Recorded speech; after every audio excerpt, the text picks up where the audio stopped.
Hello friends, I am Shukla Choudhury and welcome to my YouTube channel.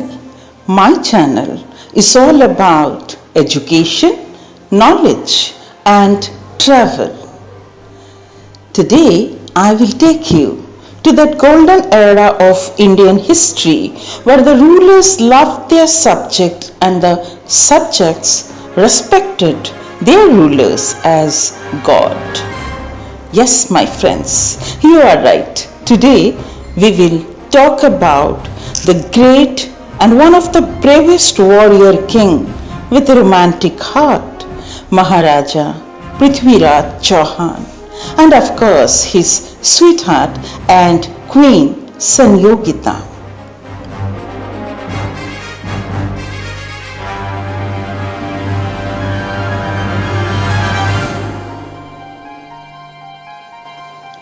Prithviraj Chauhan, the warrior king of Ajmer, was also known as Prithviraja III or Rai Pithoda.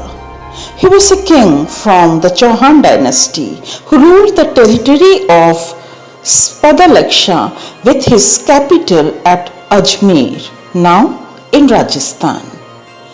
Born in Gujarat in 1149, he had a heroic reign between 1177 to 1192 and a timeless eternal saga of love, romance and sacrifice with Sanyogita, the princess of Kannauj, the daughter of the great king Jayachand.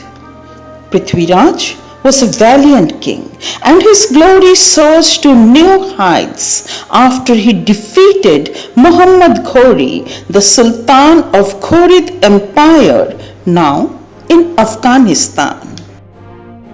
According to the legend, Prithviraj and Sanyogita fell in love when a painter from Prithviraj's court, Pannarai, visited Kannauj and showed his painting of the king to the princess. His tales of valor had already reached her by then. The same painter, upon returning, painted Sanyogita's portrait and showed it to Prithviraj. He too was smitten by her beauty.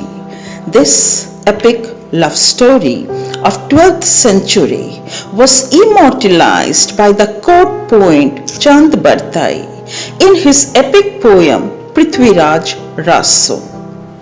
When King Jayachand did not invite Prithviraj Chauhan to his daughter Swayamvar and made a statue of Prithviraj Chauhan in the dress of a god as a doorman because he was jealous of his fame and wanted to insult him, Sanyogita gave the Varmala to that statue of a man dressed in the costume of a god. Earlier she had written a letter to Prithviraj Chauhan that her father is organizing a Swayamvar for her but he may not invite Prithviraj and she wanted to marry only him. Prithviraj said he will come. So, right then, King Prithviraj Chauhan arrived on his horse and took her away from the crowded Sabha, and the King Jayachand's army could do nothing about it. Legend has it that Ghori attacked Delhi 17 times and was defeated 16 times at the hand of Prithviraj Chauhan and his army, but insulted Jayachand extended his support to Ghori in order to take his revenge in 17th time. This time Prithviraj lost, and one reason was he had begun to ignore the state affairs after his marriage to Sanyogita. Chauhan thus was defeated but refused to bow his head in front of the cruel and devilish Sultan. So Ghori blinded him using hot iron rods. Seeing his king helpless and in pain, Bardai, the court poet who always accompanied Chauhan, tricked the Sultan into organizing an archery performance, since Prithviraj could hit a target with just his sense of sound, and the poet told his blind king about the exact place where the Sultan was standing. Prithviraj took aim, and the barbaric Ghori was killed. Then the court poet stabbed his king and himself to avoid further humiliation in the hands of Ghori's soldier. That was 1192. And Sanyogita, what happened to her?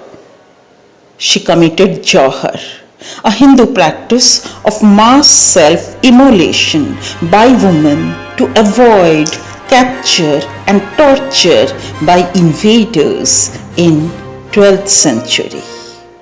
Jai Hind, Jai Bharat.